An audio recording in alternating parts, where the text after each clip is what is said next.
Oh, good. Should we back up to this now? Up and running. Okay, Katie, thanks. I think you can attend through the Zoom now, so I'll probably hang up. But this committee is making a recommendation that the council give readings to the bylaw. Okay. So Sarah will be in touch with you. Awesome. Okay. That would be great. Thank you. Okay, thank you. Thanks. Bye.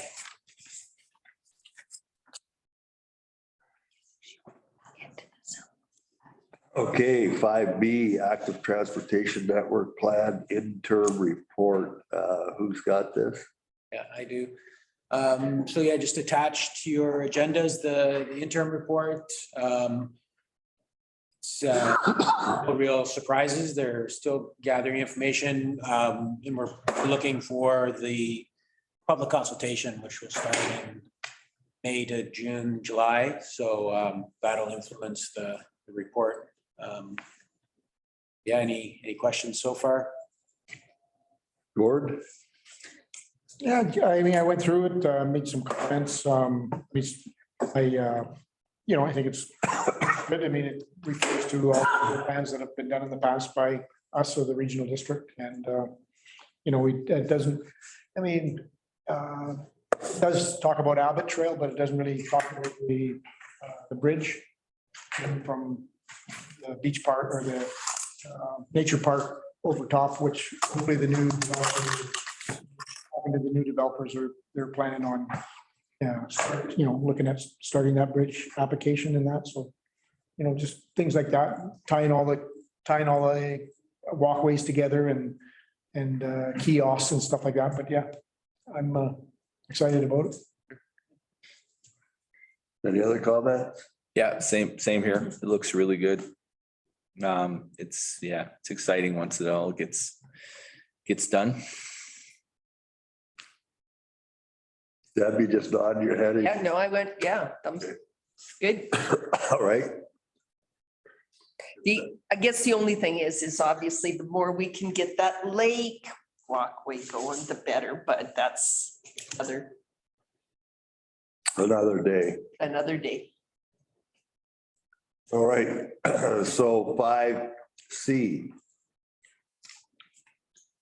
Short-term rentals. And I think a good time to come to the meeting. I don't think that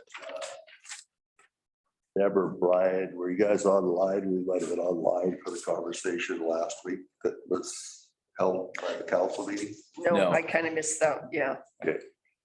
Found out about that one a little bit late. So, I do have kind of the same slideshow from that meeting. okay, I can go through that if you want. I added some to it, hopefully to find some clarity as well. okay, I think just what we're doing right now. So, council's seen this a couple times, and we've encouraged people to get in touch with us. And so we're responding to inquiries, a lot of inquiries, and just trying to let people know what's happening and how they can participate. We're accepting business licenses. So when we talk to people, we're like, get a business license. I'm like, let's get started there. So we have received some business licenses. Brett and I have gone and done some inspections just to make sure the units can actually accommodate that. We're asking that they show us, the parking, the number of bedrooms they're using. And we're asking that, if their strata is involved, like the stratas are going to have to approve what they want to do. And then we're trying to give them direction, with the bylaw 101, they're not allowed. Bylaw 1000, they could be allowed. If it's urgent and they really want to get an answer, then submit an application to rezone the property now. We haven't received anything yet from people submitting applications to rezone for short-term rentals, but certainly we've been meeting with a lot of people. And then if we go to the next slide, one question that has been asked a couple of times, it's like, what's your goal here? Why are you guys doing this now? And one of the ones is to level the playing field, and that's for to level the playing field for businesses. So for all the hotels and motels that have been going through the process, And also for the residential side as well. So if someone buys a home in a residential neighborhood, they should have the right to know who's gonna be next door, if it's gonna be a short-term rental or not. And the biggest issue in the residential zones is noise and parking, right? So people showing up to party for a weekend. So that's really the goal, is to level the playing field for the residential owners, existing owners, and to level the playing field for the commercial operators. So through bylaw 1000, we're trying to get the right location, trying to get the right structures, and then the regulations for people to get through the process. And then the transition, that's a question now, and we don't have an answer for it, but a lot of people who own a unit now, who have been a short-term rental operator, they're like, what happens, June 1st, when these rules come into effect, what happens? Yeah. And really, and councils ask the same question, what are we gonna do? I think we're probably gonna start kind of a soft enforcement. We're gonna encourage people to get business licenses. We're gonna work through the process. We're gonna, the new zoning bylaw might allow it in some places, and other places we're gonna have to guide people through the process. So we're not even sure what the transition is gonna be. Another part is the business license and the service we're gonna offer through that business license process. So as far as the right location. No, okay, so yeah, so leveling the playing field, this is like fairness. So there's like insurance and staff, those are things we can't really control, right? So someone's operating the Super 8, they have their insurance they have to go through, and they have staff they have to pay. We really can't control that, and our bylaws won't influence that. Where we can have a little bit of influence is property taxes and assessment. Assessment typically does their valuation of the property based on the use of the property. So people said, oh, well, will the zoning change that? And it really won't change the assessment. But if their use is different, that could change how BC assessment classifies them. So it's just BC assessment would know what they're doing now. Somebody would own them.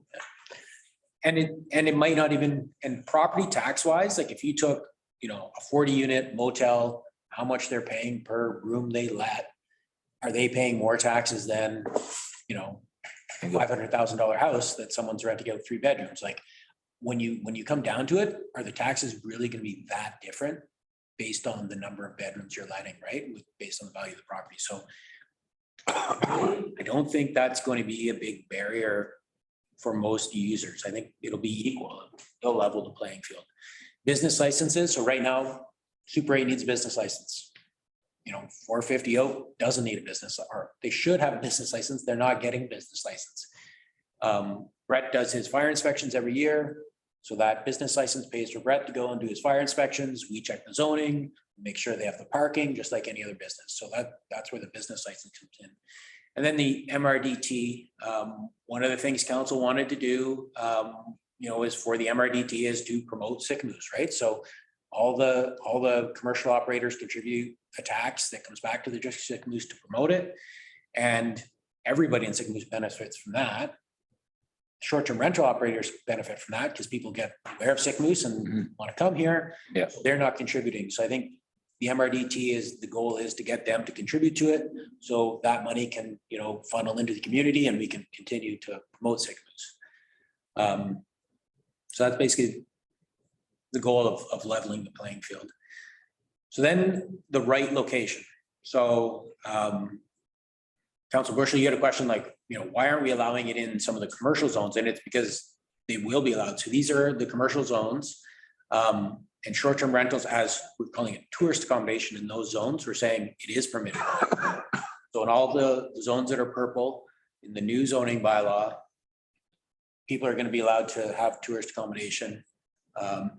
And it won't be the short-term rental necessary. There'll be the motel, hotel, maybe RV stratas, all the different uses you can see there.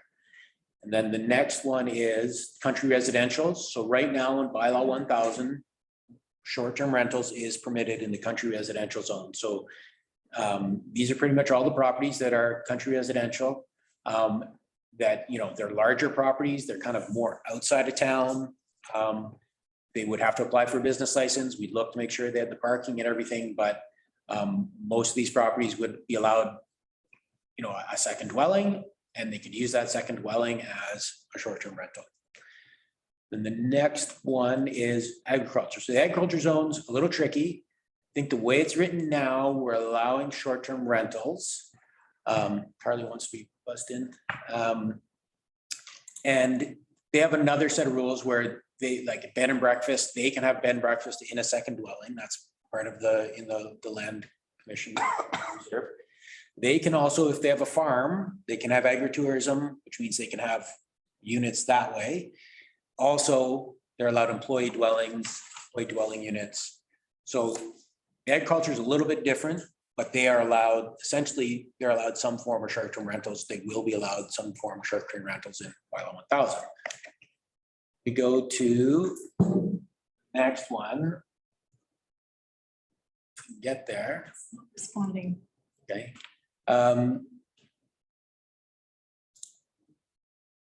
Not sure if it's residential or multifamily. So multifamily. So this one is where things get complicated, right? Most of these are stratas. So you're dealing with 10, 15, 150 owners, different owners, all who bought the property with different intentions. And I guess part of the question is, do we, and then we have further complicate things, there's affordable housing aspect to it. So if the Eagle Valley Housing Society is going to build their units, I don't think the intention is for them to have short-term rentals in those units.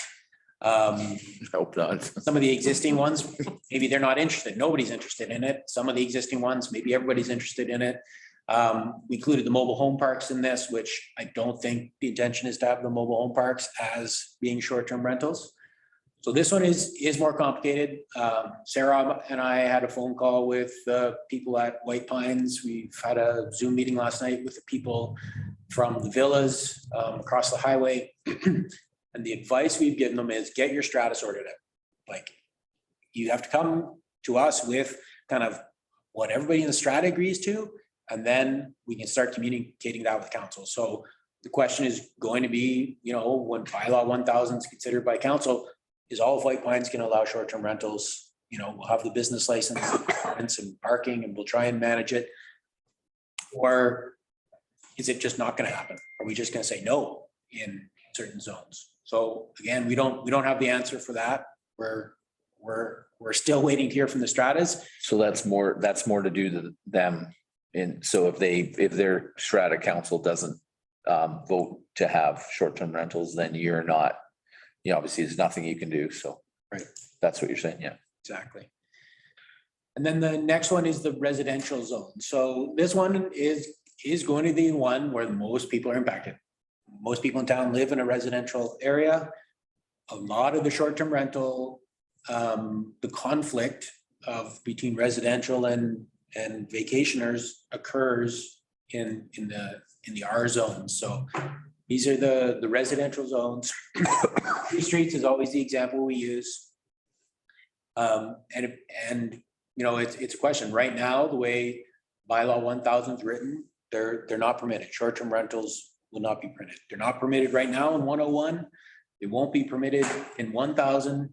And a lot of people have taken interest in it. Airbnb sent out an email to, it's interesting because Sarah and Jen had met with Airbnb, like the company, and had communicated with them and said, this is the direction we're going. We want you guys to participate. Can you give us all your contact information and we can communicate with people? And they're like, no, we're not giving you all those people's names.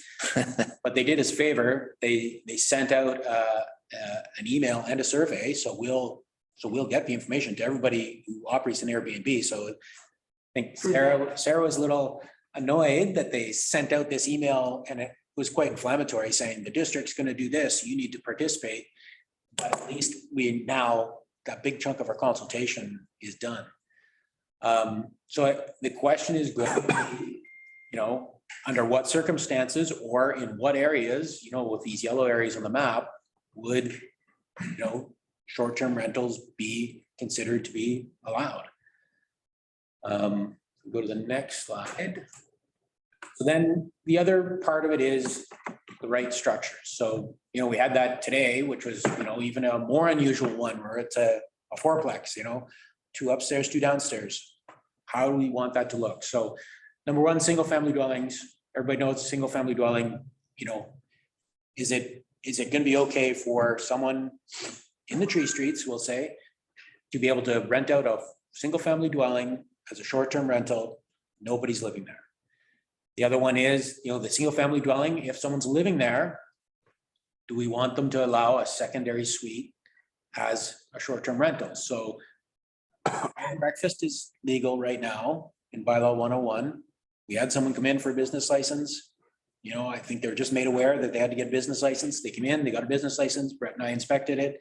It's a house with a bedroom. They make the people scones in the morning, traditional bed and breakfast. We issued the business license.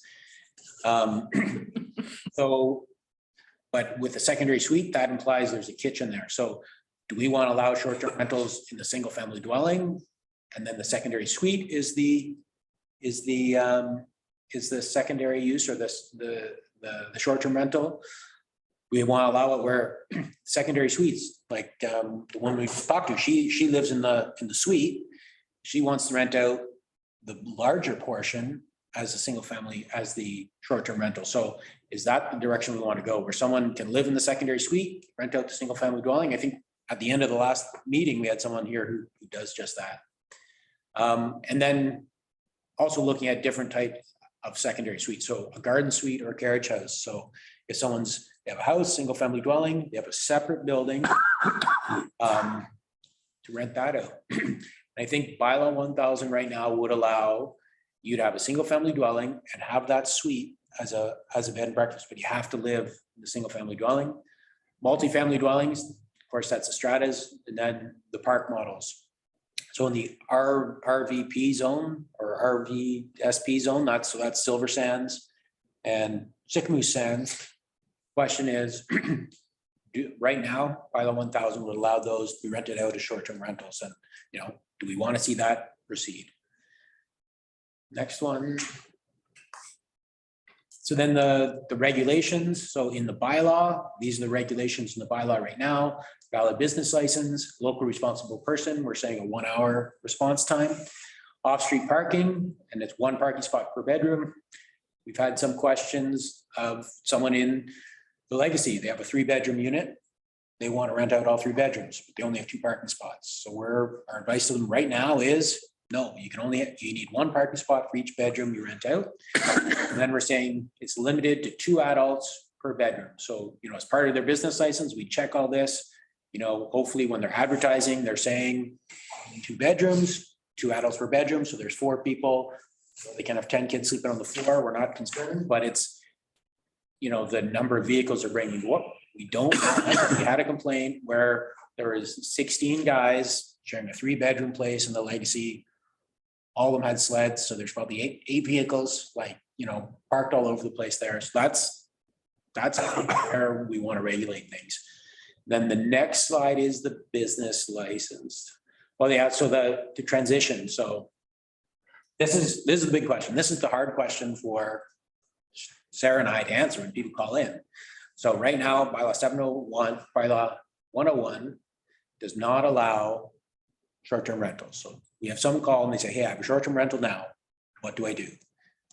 Apply for a business license. Let's start there. Number 2, you know, you can apply to rezone. Everybody can apply to rezone. Is that something you want to do? Apply to rezone your property. We explain the process, notify your neighbors. We're not sure how council is going to respond because we haven't brought one to council yet. The other option we're giving them is a temporary use permit. That's a good tool for this purpose because we can add conditions to it. So we can actually add more strict conditions to it. And also, a lot of the people we're talking to are saying they bought it. They spend most of their time there in the summer. They have other people, you know, help them with the mortgage when they're not there. And they intend to retire there. They're like, you know, I'm X number of years away from retirement. I'd like to use this property and this will help me get there. So temporary use permit would be a good fit for them if that is their goal, is to, you know, they only need it for 6 years and then they're going to move here full time. maybe after 3 years, it's not working. We're hearing complaints from the neighbors. When council sees it again after 3 years, council is gonna say, no, we're not gonna renew this permit.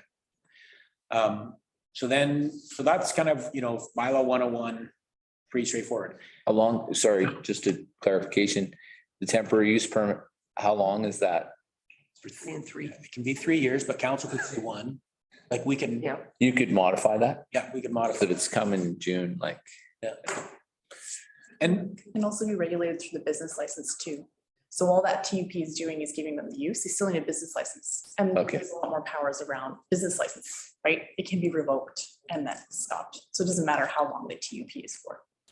Yeah, and I guess that was my question when I was reading through the things is, as a tool, what does temporary use permit give you more than a business license in terms of controls?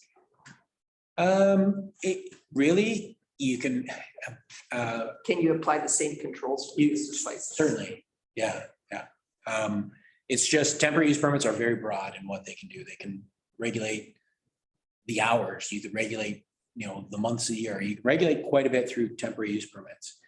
So then everything's more complicated because we have bylaw number 1000. So that's kind of what got everybody up because we're introducing this new bylaw, right?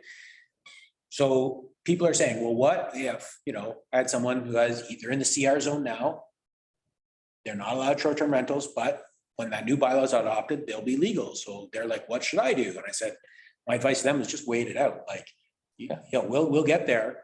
But somebody in the tree streets, it's not legal now.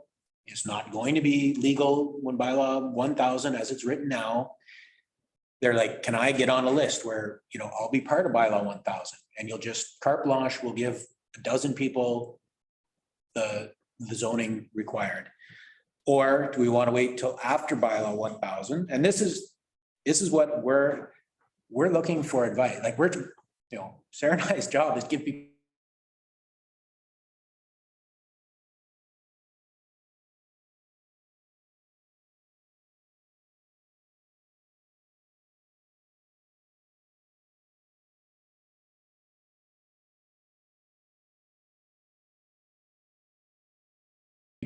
as it is, and we'll deal with one-off rezonings.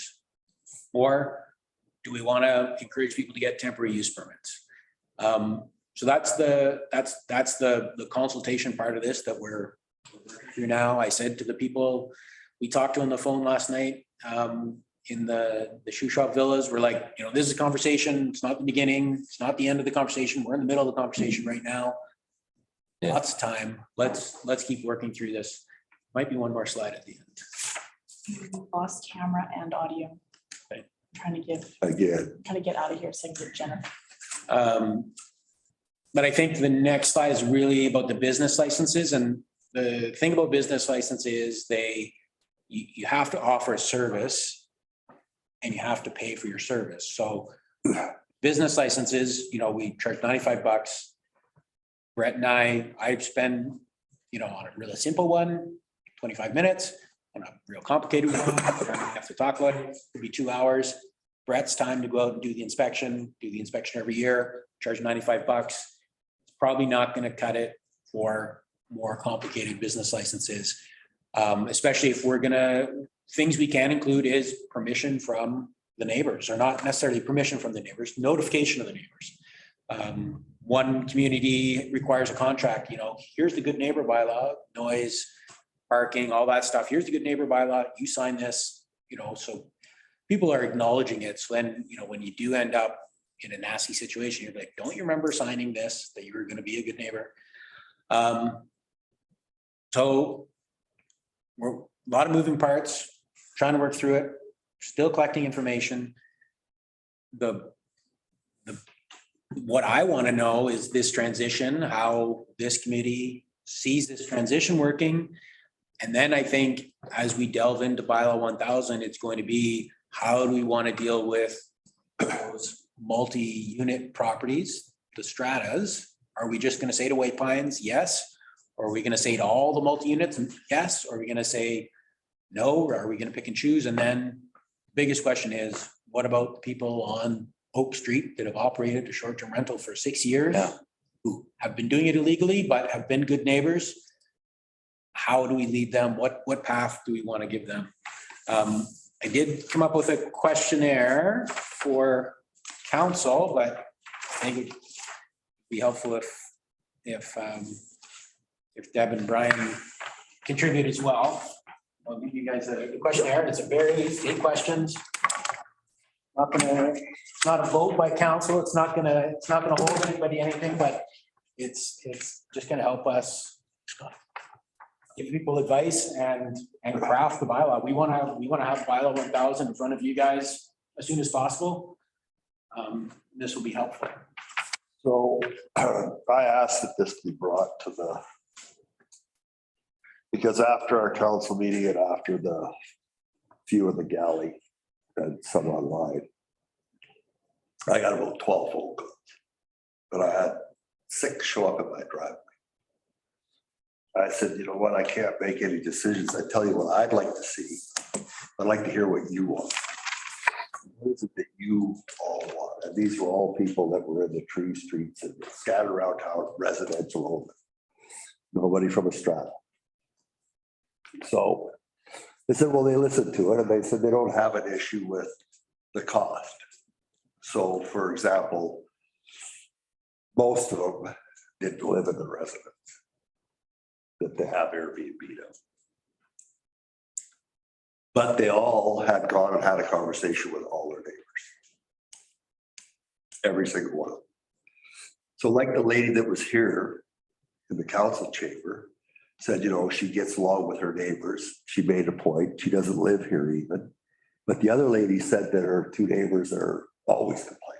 Well, are they always complaining because they're just complainers, or are they always complaining because she's got problems? Okay. Personally, they didn't like the idea of rezoning any individual. I know it's their right. They could come in and make an application to rezone, but I think it's all, but bylaw 1000, my personal opinion is we should just blanket the community, period. Be done with all this hocus pocus. That everybody's so confused. They don't know whether they're coming, stealing 3rd or 2nd. So just blanket the whole community with it and come up with a business license that has, because that's what it said in one spot in our bylaw, that it said that regulations. So the regulations would be the business license. All of them that I talked to had no issue with the idea of paying $350 to $700 as the one line, and one of them said $350 if you live in the residence and $750 if you don't live in the residence. So that would cover the cost that you're talking about for sure. All right. They all want to pay the MRD tax. The one commonality amongst every single one of them was if they can't do short-term rental, they're going to sell it. So if they sell it and there's no short-term rental, because that person's license from Alberta, it doesn't do anything for our community. They all said the same thing. They've all done long-term rental, and they will never go back to it again. Because the province of BC is totally asinine in the regulations that they have for a person that owns a piece of property and what the renter's rights are. And I can totally 100% agree. There are a lot of good renters, but there's 10% of them that aren't good. And they've had the experience of the not good. So they're not going to do it again. So the idea that we're going to gain some housing here someplace by coming in with this regulation is, I said that at the meeting, it's a pipe dream. It's never going to happen. If they can't short-term rental it, they'll sell it. We'll end up with more houses in Sycamoose that got somebody coming to it for 4 or 5 weeks out of the year. But none of them, like Shane Kirk, he has insurance for short-term rental. He said it's damn expensive. It ain't free. It's way more expensive than you living in the house and having insurance, and it's way more expensive than you having a tenant in there. So I think you said we can't police that. We can't ask for a copy of their insurance with this if they apply for a business license. No, we can ask for that, yes. Okay. And if we make the rules so that they have to do it, Gord had a great idea, and I mentioned it to all of them, like, you're gonna have to put your number on the door, and they said, most of them said, we've already been to all our neighbors around. They have our contact information. If there's an incident, we'll be right there. So Tia manages some of them for people that don't live here. And I've heard that she's over there 1 o'clock in the morning. It's a problem. So I think that although we've done a great amount of work and we've done this and we weren't 100% certain where we were going or how this was going to work.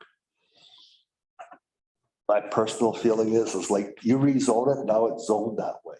And the neighbor, he doesn't do it, sells. The neighbor buys a house, he decides he's there, he gets the zoning. Pretty soon the whole block zoned for Airbnb or short-term rental again, which is what we're trying to get out of. Temporary use permits, 3 years. Business licenses annual. If they get, put it in, if they get 3 complaints in a year or 2 complaints in a year, the fines are $500 for each complaint. Then when they come to renew, they don't renew. They don't get it. I mean, we can be pretty hardcore about what the rules are. And most of the decent operators are already doing everything that we're asking for. Again, it's the same 10% of the people that are doing their short-term rental that are the problem, that are forcing this hand to come about, right?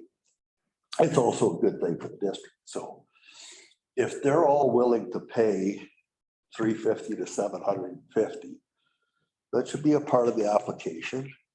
Make the business license that it has some teeth in it. And, if I don't know how we will police it. It doesn't matter whether we use the existing what you got or we switch to just own it all Airbnb. It's going to be a policing nightmare. The stratas, let them handle it themselves. Enough people in a strata start complaining, they'll either decide they're doing it or they're not doing it. That's a strata. Like you were right. You bring us your strata bylaws and say what you're allowed to and not allowed to. Because I know there's a couple of them now that have made it you can't do short-term rental. So, but they get around it by saying, "Oh, you're my brother, my cousin, my other brother." You're always gonna get some of that. Yeah. So that was just what I heard from a number of them. So it'd be best, I think, if what I heard from these people, don't just say hearsay, Jeff said, this is no. Should have put a call out, have it at the senior center or something and get everybody that has an Airbnb now to come in. And only those that operate at Airbnb, not the neighbor, not the this, only current existing operators of short-term rentals in the residential zone. Because that's where the problem is that we see, and get them to tell us what they're doing. That'll help us lay out the format. Like I said, the ones that I talked to had no issue with paying a higher price up to $750 or more. A couple of them that already have the insurance say they have no issue with it. I think it's a good thing. If they have a cost there. They have a short-term rental and the house burns down. Who's liable? We gave a business license. They don't have the proper insurance. Like, go ahead, Terry. Yeah, I like where you're going with this. I think it's all based on the business license process, but what's your solution for the stratas? The stratas. I mean, is it up to them or are you gonna, what you just said, are you going to, how are you gonna stratas? I mean, that's a whole other conversation, but I mean, I see where they're going with it. What's your solution for the for the stratas? Well, the stratas, the only way that we can enforce anything in the stratas is what Scott mentioned earlier, to do with the parking. Like most of these stratas have. Because they've been doing this short-term rental for a long time, and but if they follow, some of them are short-term and long-term rental. yeah, but if they follow the rules, then they're fine. If they have 2 bedrooms, like Scott said, or they only have 2 parking spots, they can only do the 2 bedrooms. So there's nothing wrong with dictating what it is, because we don't want what was on the corner there where Bad Road there, where you had 12 vehicles parked in front of that house on the steep hill at the fire hydrant right around the corner from driving into it. And the whole in front of the Legacy's lined up in front of Granby too. And I'm not sure if Granby's renting them out or it's just everybody over there is renting out, but there's no place to park. So that's why I'm suggesting, like, this lady, I'm asking her what she plans on doing. She's doing short-term rental. You better make sure that if she's yapping short-term rental, that she's got enough parking spots. When she does, her whole property. Yeah, hers seems good, so. Yeah. And so it's the confusion is that we're trying to individualize a whole bunch of boxes. I think it would be simpler for us to just make the whole town Airbnb mandatory business license. These are your two prices, or have one price, $750 period. And you gotta do this and this, because nobody's talked about it. Trust me, these people that are doing it on a full-time basis, they're making more money than their job pays. So, go ahead now.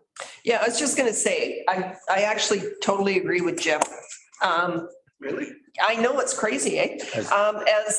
Yeah, and I think I mentioned to you Wow. guys before, I actually had, I made 809 into an Airbnb and I found a really good tenant and I decided it wasn't worth the hassle and I went to long-term. But I jumped through all the hoops I should have. And to me, it's just about common sense. Yeah. Like if you start trying to regulate and pigeonhole all these different things, then the other thing is council, right? Temporary use permit, rezoning, all has to come to you guys. Yeah. Whereas a business license, you You do. have it merged with your bylaw. You have whoever's checking the bylaw complaints, the business license. It's managed as a common sense. These guys have done their due diligence and done whatever they did, met the conditions. These guys haven't, boom, boom, or I'm sorry, it's going back to you and you need to do it. And sorry, one other thing, the MRDT is automatically captured by Airbnb, VRBO, all those guys. So that's not an issue. Charge. There are some people that are just online. Yeah, and Those that, are the ones we gotta catch for that as well. Yeah. Facebook Marketplace. but at least get the business license part of it. So. Go ahead, Brian. Yeah, I think that I tend to agree as well. The one thing is that having all the stakeholders is the owners of the other houses in the residential, the R1 zones, is everybody is, have their input. Because that's the big thing is if we can police it, if you can set it up, like you say, where your business license takes everything into account and we police it really well, and listen to the owners of, Ma and Pa are next door and they're having to listen to partying. If they can be heard and that somehow will work, then it'll work because they're a bigger portion of the residential than the short-term rental. But I think I tend to agree. First of all, in just logically, this short-term rental thing is not going away. It is, we've got to learn to work with it because it is major. And if you short-term rental, let's just talk about Airbnb. It's a sort of a self-policing thing as well. They have their system where if you're a good host, then you can become a super host and you can, raise the level. If you have a great place to rent, if you're getting a bunch of complaints, then that can affect them as well. So it's kind of that all helps. Like anything, the people that don't care and they're just letting everybody party, they're gonna get weeded out. And if we can catch those people, then it'll work because it's not going away, and people are just going to go underground. They're just going to go underground, and then we have no control because if somebody is just hiding from it, then there's no control. There's nothing. They're just going to say, no, this is family staying here, and it's all going to be BS. So I think I know that Deb said she agrees with with our chair, and I can't believe I'm saying it too, but yeah, I think that it should be a blanket thing. And Oh, man, we've been in this group too long. but here's another thing. You talked about like one price. For an owner that's on the property is a massive difference between an owner that's away. That's if you have a garden suite or a carriage house or a secondary suite inside a house and the owner lives there, that is a major difference because just logically, that renter is not going to be causing trouble when the owner's right there. So that cost should be less than if there's no owner there. Then because that's where you're going to have trouble. You're not going to have trouble where, I'm in the house in front and there's a short-term rental suite in the back. They're not going to be partying because I can just walk back there. So that's kind of, yeah. Just a second. You got any comments, Gordon? Oh, I got lots. No. Keep it short. No, I tend to agree. I agree with, like Brian says, if the owners are there, like I had breakfast with Shane this morning, Kerr this morning. And if the owners are there, it's completely different. Yeah. And it's the ones that just have the lockbox on the door and those seem to be the problem. And if you could come up with a real strong, it's just like renting houseboats. You have to come up with a really strong contract or business license and everybody will follow it. The encouragement of the second homes or the secondary suite or the carriage homes helps develop the community into more rentals.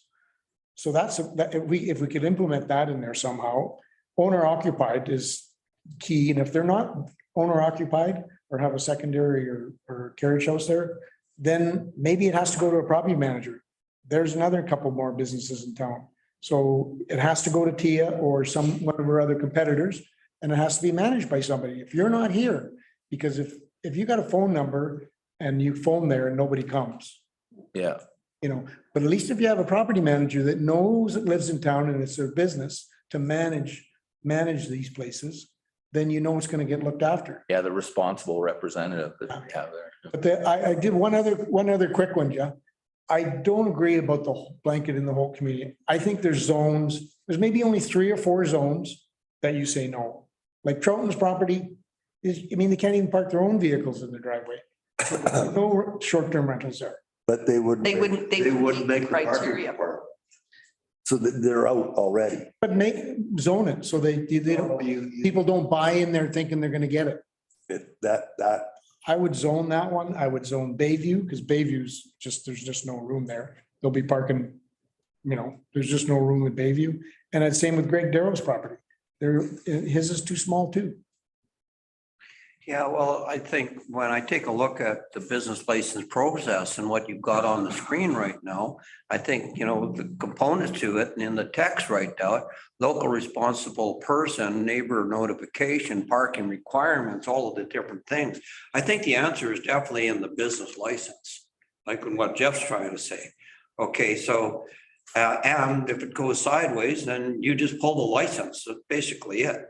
So I think we really have to look at the business license process and put the contents in the license process and make that your tool.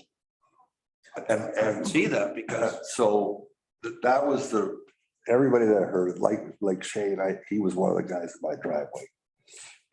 And he said personally, I don't live in the residence, so if it's the 750, I'm fine with it. Even if he has to get a property manager, but he's the guy that goes over there. So we have to be very clear. If you don't live in the residence, I don't care if you've got another house in town or whatever. If you're not living in that dwelling, you're going to pay the higher rate. Yeah. Period. Yeah. Because what we're trying to do is let's go fishing. Oh, I got a pike. I got a dolly. Oh, I got a salmon. I mean, that's why everybody's so complicated, and that's why they don't understand what's going on. And I basically said, look, you tell me what it is you're doing now. That's what I said to all of them. You tell me what it is you're doing now. I heard virtually the same thing from them all, that they're available. there's no noise, that all their neighbors know what they're doing. So I'm assuming it's only the good ones that have come to council and have come to my driveway or had breakfast Bad ones. before. The ones that are the problem, you're never gonna hear from them. They ain't coming forward because they know they're a problem. So you have to make the zoning bylaw that it allows the use of the people that are following the rules that Gord, I mean, the part of this thing about zoning the whole community is if we write the rules correctly for the parking requirements, the rest of it. Because one of the things that Shane Kerr said, he said, look, he said, one of the things in some of the communities it says is that the parking has to be so that everybody could get out. But he said, I have enough room to park 2 trucks and trailers and 2 more trucks and trailers behind it in my driveway. Okay, so he can have basically 4 vehicles there with 4 trailers. But our rule says that well, not our rule because we haven't got one yet, but he said that for Kelowna or Vernon, the parking has to be that everybody can get out whenever they want. He said, but the guys that come and rent the place are all sledders. They're all arriving about the same time and they're all leaving to go sledding about the same time. So he said, that doesn't make any sense. He said, so he just mentioned that. That's the idea.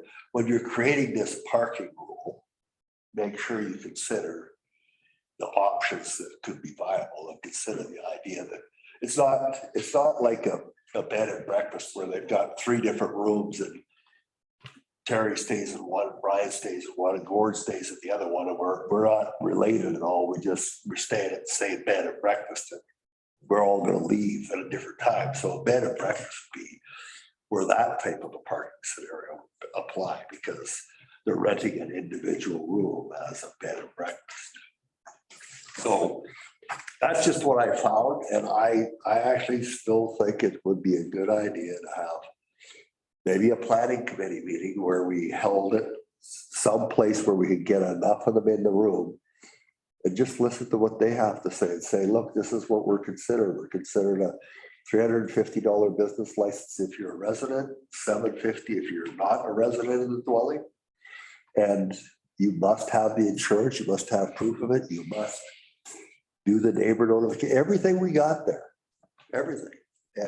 And so far, there wasn't one person that I talked to that had any issues with any of that, none. So I just think, like I said at the one meeting, I don't want this committee to be here for 2 hours every damn Wednesday doing rezones for short-term rentals. Yeah, That's a waste of our time. As far as I'm concerned, I think staff has a lot better things to do than piss around and all that. Let the business license have one. I got a question about the transition. So we're talking from now to June. Is that right? But also, Because the reason I asked that is because if somebody isn't set up and doesn't have a business license and they're running this, it would make sense that they just let it ride until this passes and then, and then they'll be legal. I guess the question is, what if they weren't legal? Well, let's say bylaw 1000 was adopted today, as it's written, you wouldn't allow short-term rentals in the residential zones. Everybody would suddenly be illegal. The transition for them, from council is that, hey, do we want to start hard bylaw enforcement June 1st and, start really hammering them. Or are we gonna just kind of ignore it until December and then January 1st, we'll start, hopefully everybody by then has got their ducks in a row, right? Sounds like, if we go down this other path, then the transition will be much easier for a lot more people. Yeah, and it'll be a lot easier on staff, my personal opinion. I can't imagine the number of people you've got to deal with. Because the number of people that phoned me and showed up in my driveway, I'm just going, okay. It would be just, I never did like the idea of a temporary use, and I hated the idea of rezoning property, because that means they all come here. It's time consuming for you guys, it's time consuming for most of our staff. You gotta ask the same guys, the fire chief, the building inspector, get all the responses from them. You gotta go. We make it that the onus is on them. They give you the address and they need the addresses, 6 addresses around them need to have a signed piece of paper comes in with their business license application. That would be tough. If you need to get signatures from your neighbors, I don't think that's fair. I know you Yeah. were talking about that because you don't know who you're living beside. Yeah. And I it's, agree with Brian. I think notification is good. And Who notifies them? they're responsible to notify their neighbors. Okay, so this is the How do you prove that? this is Take the a letter. picture of it on their door, or whatever. This is the letter that goes out to their neighbors and says, this is what we're doing. This is the notification that we're doing this. And then that neighbor has the right to come and say, wait a second, this guy is doing this and didn't doing that. But I think you need to get approval. That is going to be a logistical nightmare for someone who wants to do the short-term rental. They're never going to get. Wants to do anything. It was, what if- just a minute, it was tied into the same thing as if you're gonna do, if you ask for a rezoning, you have to go to the neighbors. But you send a letter to the neighbors and then they're allowed to come in and talk. They don't have to give, like if somebody comes in and says, I don't agree with it, the council doesn't have to approve it. That's all I'm saying is if they have to, if all your neighbors have to approve it, what if another Airbnb is 2 down from me and says, I'm not approving that because that's in competition with me. I think that's a sticky one, but I do think a notification could be sent out to a 50-meter or Yeah. whatever, radius of the Part of your license. of the property, and that gets sent out and says, look, this is what we're doing. Gord, Scott, do you have an idea, like, Sarah, of a lot size? Because some lots are so small, there's just. And would you recommend putting it in the business license? Your lot size has to be X, so many point something of an acre, or you can't have. most of your lots in the tree streets are 0.23 because they had to have septic. So if you make it that your lot is a 0.2 or better, that would eliminate a couple of our problem guys in town. Just saying. I don't know. I wasn't thinking lots, I was thinking just prove parking. Yeah. There's minimum size for your stalls, right? So we look at the use and how many parking stalls you need for the use, and then we start looking at the parcel, right? Yeah. So, and that'll weed out parcels. So I don't know, it was just for discussion on here after the conversation that I had with various people, and after 3 or 4 of them here made their comments, but they don't have complaints. They've gone and they talked to the neighbors, because that was the one thing that I asked all of them. Do your neighbors know what you're doing? And they said, yes, we went and talked to them. So I somewhat disagree with you, Brian. I'm sorry. I think it is the right thing to do to have a conversation with your neighbor. 100%. And that way your neighbor knows You're not gonna who get you are. the sign. And your neighbor goes, hey, you got some people over here that are getting a little carried away, Can you come and deal with it rather than the phone of the RCMP or phone of our bylaw guy and start to scream and match. Like, it's just good business that the neighbor would know about it. And I 100% agree. because the object of this whole deal is to keep our bylaw enforcement from having it load at 2 o'clock in the morning and deal with 8 drunks with sticks in their hand or whatever. So, because that's not in his job review, I don't think. It's a local responsible person. Go ahead. I'm sorry, Go Gordon. ahead. Go ahead. My question is, and it's around where we actually have the powers to put things in place, is what key components are the most important without looking at the tool used to put it in. So where is it okay for it to happen, and what requirements should be met so that it is okay to happen? And then from there, staff can investigate which tools can be used to actually make that happen. Because the question in my head is, I don't know if some of these things can be asked for through our powers from business license. Right? Use a different tool to accomplish something. Right. Well, We're saying where is everywhere. we're saying the entire community, just make it blanketed. All right, right now we have the entire community blanketed. There's no short-term rentals. We're gonna flip that. So current zoning allows short-term rentals in different formats everywhere, except in multifamily. Okay. Because most of our multifamily is in this central area, and that's our seniors housing, right? With new projects coming that's meant to be accessible housing. If you say it's okay everywhere, we're gonna have new projects coming on board, especially ones that aren't through the district or a nonprofit that's, regulating who gets them. Those entire buildings will just be vacant, empty buildings like the ones on the waterfront.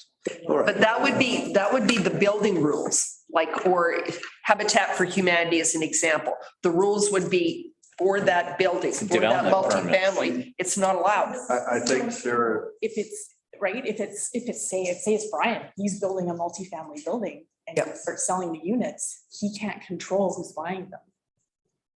Necessarily, do you know what I mean? No, but if you, So this is what I'm cautioning. Do you actually want it in multifamily zones, or do we actually want all the properties on the waterfront, condos, have the ability to do it? Because most of them can, but there are 2 or 3 odd condos that happen to have a multifamily zone. Could be changed if they wanted.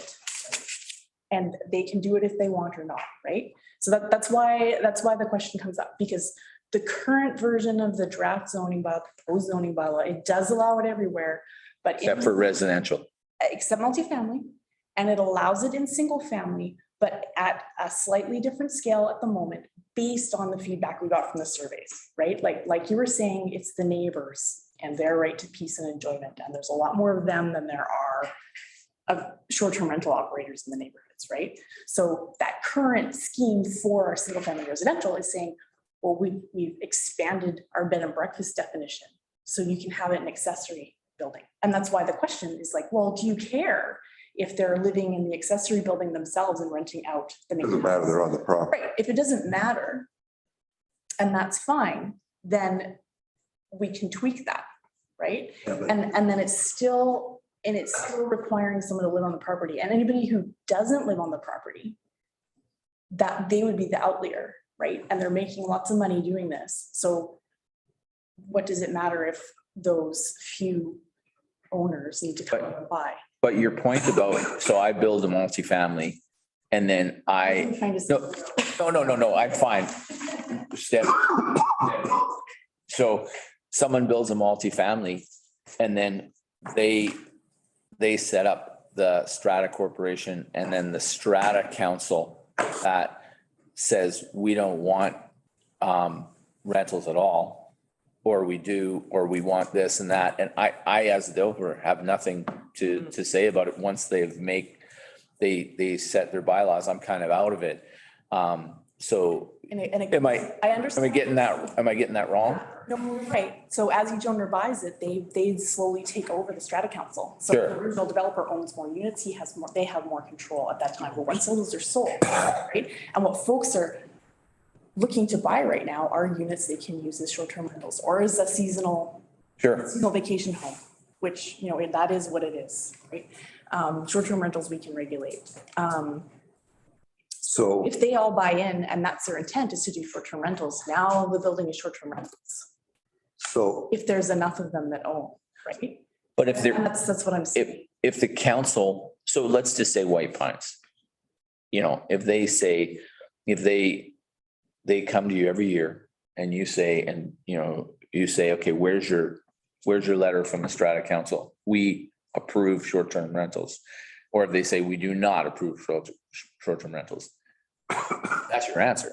And then if they don't approve it, because it'll happen every year. Like strata councils get changed, new people come on, it'll evolve. it'll change kind of thing. Right, and I think you're sort of making my point, right? Yeah. Where it's like, you have a zone where it's not allowed and it's meant to preserve residential tenure, right? And then in other places where our official community planner already says, you know what, it can be commercial, it can be residential, it doesn't. Okay, matter, yeah. Right, those areas, fine, and it's up to the council as those owners change over time, right? But in terms of preserving some housing, because we don't have a lot of multifamily housing currently, and that's what was identified in our housing needs assessment, right? I'm just cautioning, blanket doing it all, because. Okay, that's where our yeah. needs, I hear you now. Yeah. Right? So, go ahead, Scott. I was just gonna say that, like, maybe think about Questview as an example Questview. of a building that probably serves a certain need in the community right now, like purpose-built rentals. If all those units are converted to short-term rentals, then there's 12 units of purpose-built rentals that aren't available in town. So But they're not built rentals yeah, because they strated it. right. But the caution is, you know, the housing needs assessment says we Mhm. need purpose-built rentals. If we make it easier for people not to have purpose-built rentals, they're gonna lose them, and there's gonna be that housing, always be that need in. So Okay. when I looked at our zoning map and where we were trying to go with this originally, I think that as a community, we're gonna build a Habitat for Humanity, hopefully across the street. The lower level is gonna be commercial, right?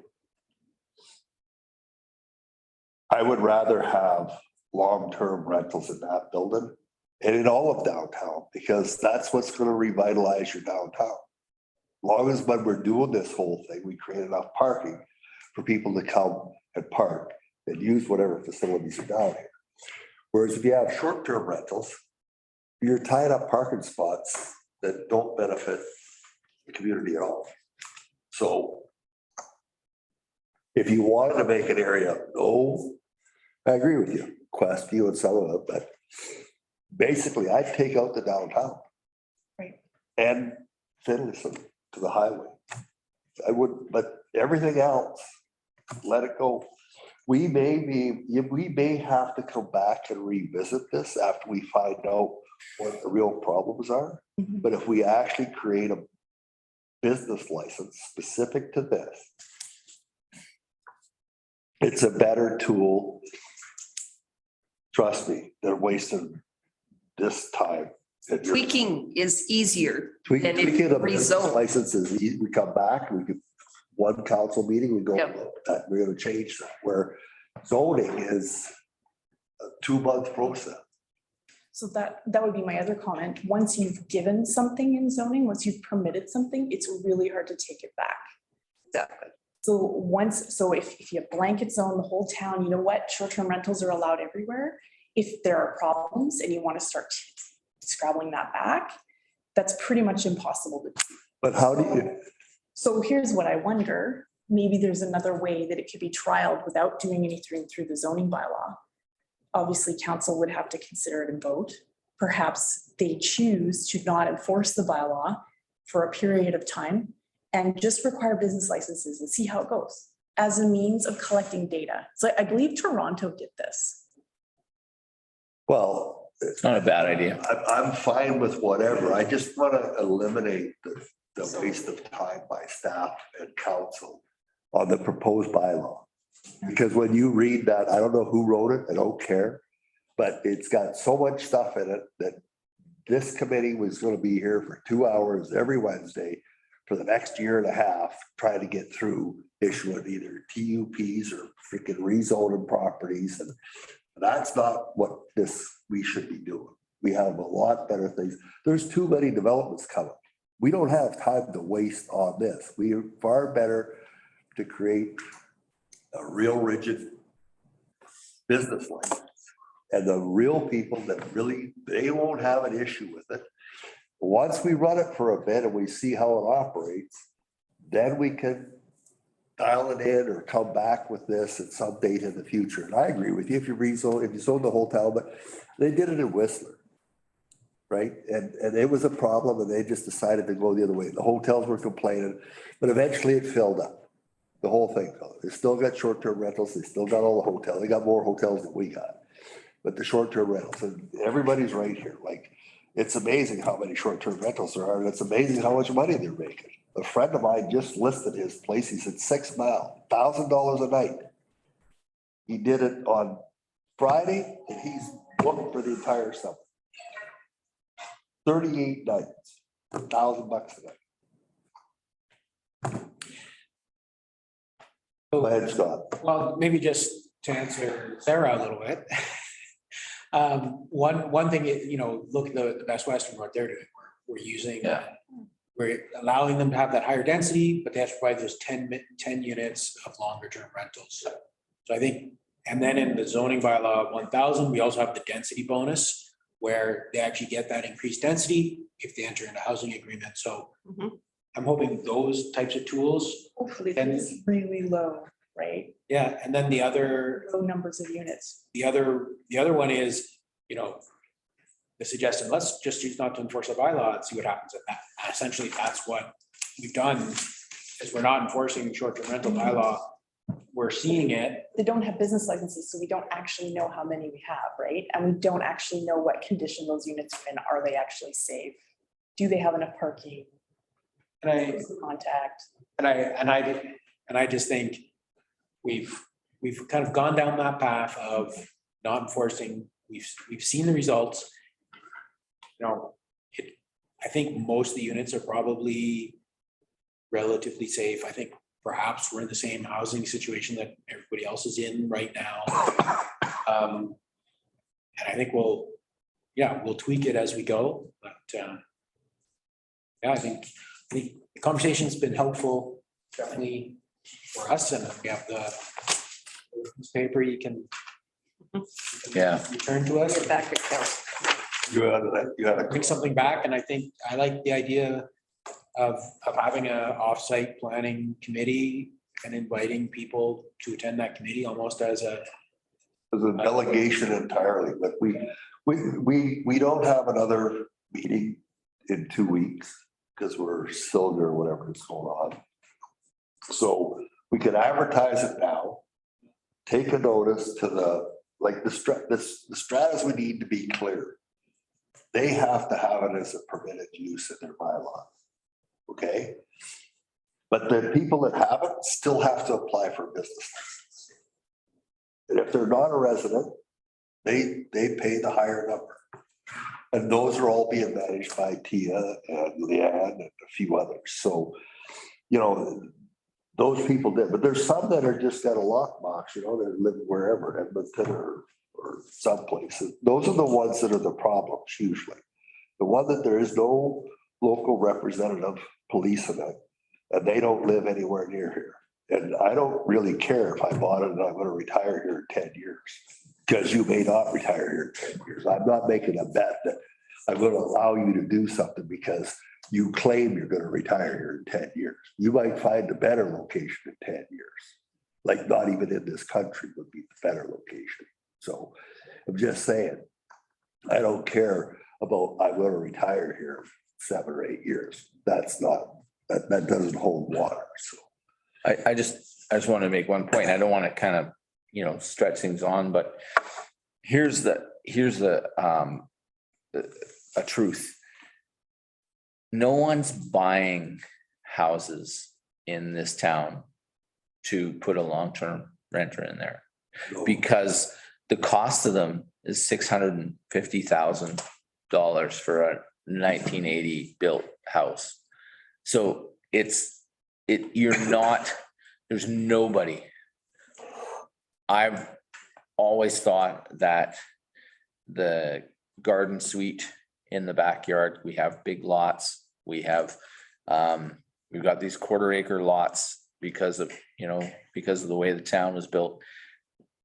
These secondary suites that are on the property, that's the solution to our housing for a lot of reasons. You're not to think that if you limit short-term rental in, say, the tree streets or residential area, they're just gonna go underground and they're gonna do it anyway. And so that's my point is no one is gonna say, I'm gonna live in Calgary and I'm gonna own that house, but I'm gonna rent it to somebody long-term. Mhm. Because, and I've been The numbers don't- I've rented to people long-term and been, like, it's terrible. It can be terrible unless you're Deb Heap, but you know, everybody else, it sucks. I've done both. Just, you know, this has nothing to do with trying to free up housing for. Yeah, no, I'm just at point. In line with neighborhood values and expanding on our existing program that supports homeownership through home-based businesses. That's Yeah. it. Yeah, That's it. no, I hear you. I heard what you said. Yeah, for sure. For sure. No. Gord, go ahead, because we're gonna have to draw this to. Just a couple things quickly, Scott. You're saying June 30th. Are you picking a date? Are we? No, you just, yeah, okay. I just heard June 30th. There's a lot of residents are asking and I'm saying, like, first thing is get a business license. We're working on it kind of thing. And it would be nice to implement it and get some of the MRDT tax this summer. I don't know if we can do that, but And build your list of, and build your list of short-term rental people. But so I was just checking on that. And then, the other one, the stratas, you don't have to worry about the stratas. I mean, they'll take care of if themselves. they only have 1 or 2 parking stalls per condo. And if somebody parks in somebody else's parking stall, you'll hear about it in a heartbeat. And not we, they're stratas, they're stratas, they police themselves. You don't have to worry about it. The problem with the stratas is when they encroach out onto the street. And that's, where we have to control that, our Legacy has a problem, the Narrows has a problem. But other than that, I mean, there's no problem at White Pines and any of those places for parking out on the street, really. Yeah. There's no street parking there. Yeah. They got lots of area inside. Yeah. Which these other ones don't. But I did have one other thing about I didn't have it on my list, but it was a really good point about Habitat for Humanity, where I said, the smaller subdivisions, Greg Darrow's or the Trouton property, there's just not enough, there's no place for a trailer. And you have it in your business license, maybe it's in your Yeah. business license. You can't do it. It's not a Trouton's property. It's, it's not in Habitat, you can't, short-term rental, Habitat is the amenity building. There's no short-term rentals in there. You do have a list of no places. Yeah, and it's not zoning, it's just an exclusion list. My comment was just on the affordable thing. I think we had a really good example here today with the lady that applied for rezoning. She's living in the cheaper, smaller thing and renting out the upstairs. So I'm assuming that's part of an affordability thing. Like you can actually, if you use these things smartly, they can add to affordability for people and Yeah. they've still got up the money, I'm sure, but it's something, right? Yeah. So, I mean, this committee cannot make a decision, all right? We've offered up some ideas from talking to different local people that are in this. And everyone that I talked to, they were confused about, right? And that's, you just went through, you got 8 maps of where you can and you can't, what's this and what's that. And they're just going like this, right? Because most of these people are in the development business, all right? As a planning department, you deal with developers and you deal with individuals all the time. You kind of understand what's going on. Unfortunately, when I can't get it, it doesn't make sense to me. And it's just, it needs to be easy. We need to stop trying to complicate things so much that it's confusing. Yeah, there is an easier way to communicate it, but we can't roll any of that out until we get answers from council. Are they happy with the current program that's rolled out? Because But it can be represented in a very simple way. that's not correct, Sarah, because somebody in this office is telling people to start filling out applications for temporary use permits, fill out applications for rezone. I don't know who it is. I don't really care, but that hasn't been decided yet either. So they've gone to the trouble of filling out all the documents for a temporary use permit. And I said, I don't know why you're doing that because it's only in the discussion stage yet. There's no bylaw saying that you need a temporary use permit. I said, if you want to rezone your property, which I am totally against, going into the residential area, And this house, and that was not, that's what is, that was not, this one, you're gonna have, eventually in 10 years, you will have every damn property in Sycamore owned as. And once you get the zoning on it, you can't change that out of, can you, Sarah? But once you apply for a zoning thing and you rezone it, it has to come back. And we're doing that with Greg Darrell and his property out there. Like, so after listening to all that, there's no way that I'd want to go through the town and start rezoning. The question is, what do you want us to be telling people? Because right now, if they want to allow the use, they're currently doing it, they want to legalize it, the process they would need to go through. Go ahead. I think the message we tell people is apply for a business license. Yeah. Right away. Just apply for business license. Yep. Then we Business start license. communicating with you that way. And I just struggle with, they have a right to apply. We can't tell them no, and council can't. exactly, and we can say, you know what, if you are really concerned about what's gonna happen prior to June 1st, apply. And here are your options. We're telling them temporary use permits, we're telling them zoning bylaw. If you're really concerned, however, wait, why not wait until June 1st? Then we have a really good idea of how this is going. And I know, we told people last night, if you guys really want to do it, you can apply for rezoning, but slow down a bit.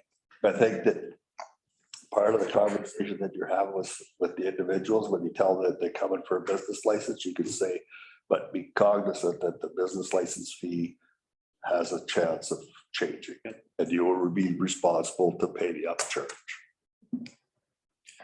Scott, on a business license, are we just using our standard business license form, or are we gonna have like similar to Clone, or they have their own business license, short-term rental form? And so it really narrows down, that's nothing to do with a normal business like IDA. It just narrows down some of the discussion of what we're trying to obtain. We'll develop a new form. Yeah, I have a whole bunch of different communities that have their own business license, short-term rental forms, so. Yeah. Would have all the do's and don'ts. That's Way different than another business. Yeah. Yeah, and that's why we started looking at it and going like, sorry, I understand what you're saying, like to create a zoning thing. I think that creating a zoning bylaw and saying you're not going to enforce it, it's still in place. So they're going to leave it with staff personally to bring it back to council with what you think after you've heard this. If you like the idea of getting the short-term rental people into a room, we could either have it here and allow like up to, I can't see that there would be more than 50 properties that would want to come in. We're not interested in anybody in the stratas. Basically, they have to apply for the business license, and if they're non-resident, they're going to pay this fee. And but the strata has to allow it. If they don't have it in their bylaws, that the strata allows short-term rentals, then that, I don't know how you deal with that.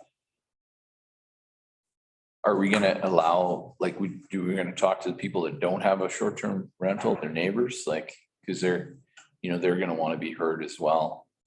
We did a survey last summer and 80% of those people were not keen on having short-term rentals in their neighborhood.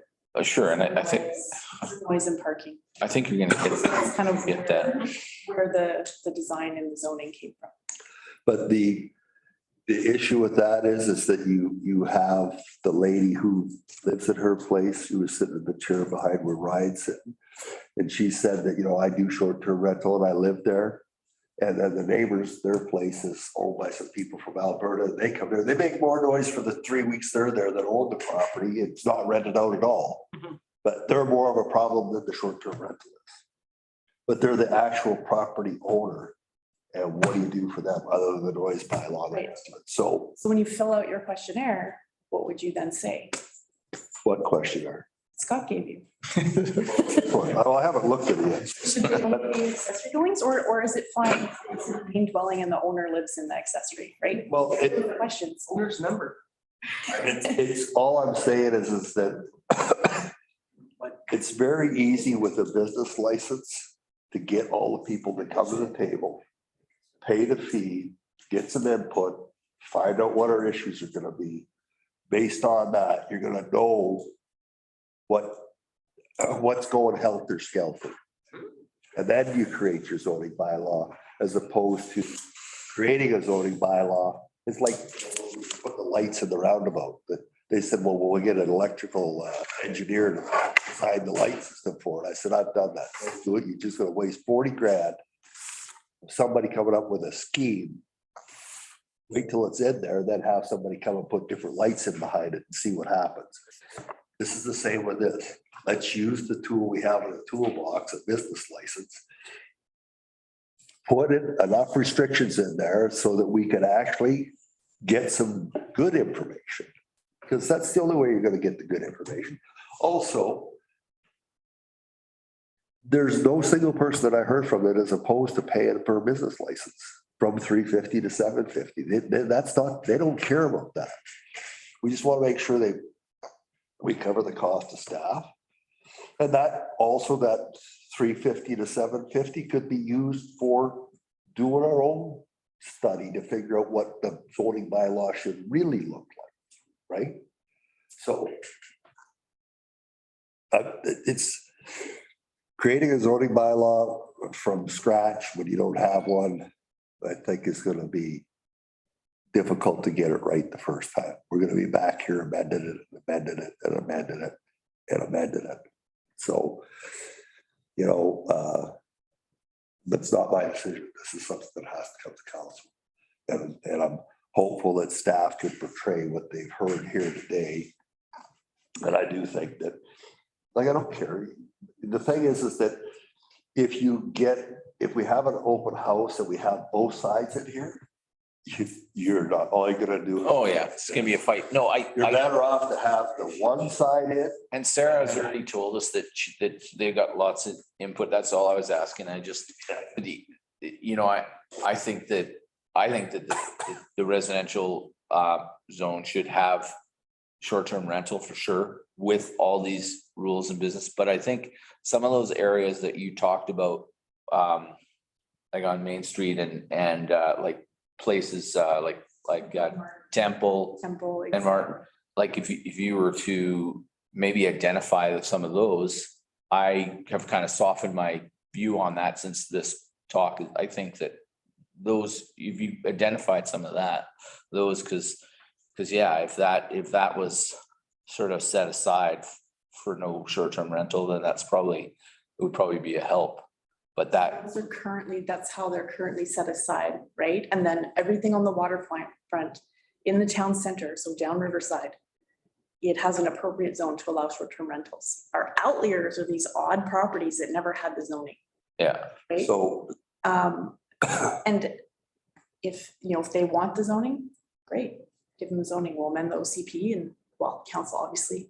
Yeah, well, that's why I said. That's why the question, are we talking specifically about specific locations where this use is already happening? We want to support it, but do we want to protect places where it's not? So. It's housing, and there would be a distinction between zoning, right? If we put it out to the public, it said basically that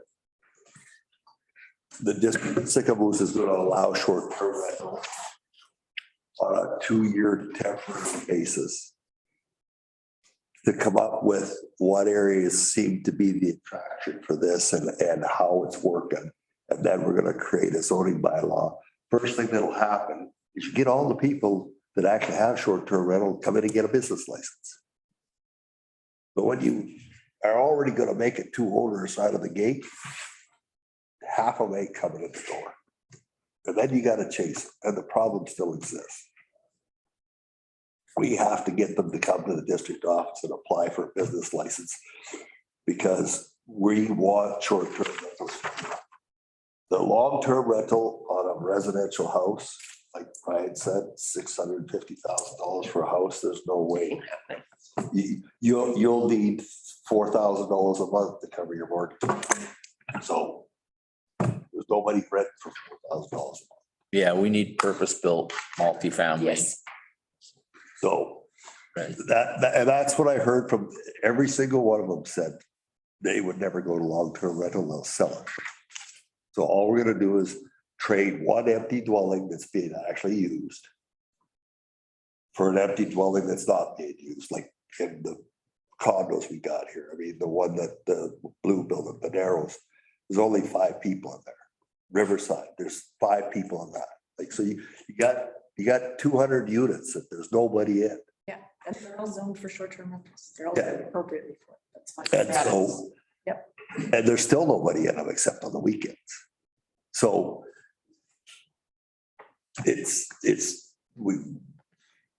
We have to accept it. We might as well find a way that it benefits the community with the MRD tax and promoting us. And maybe we'll attract some people to come to town and want to live in a 400 or 500 square foot or 800 square foot building. It's purpose built for. Because right now we got nobody in town everybody's looking for employees.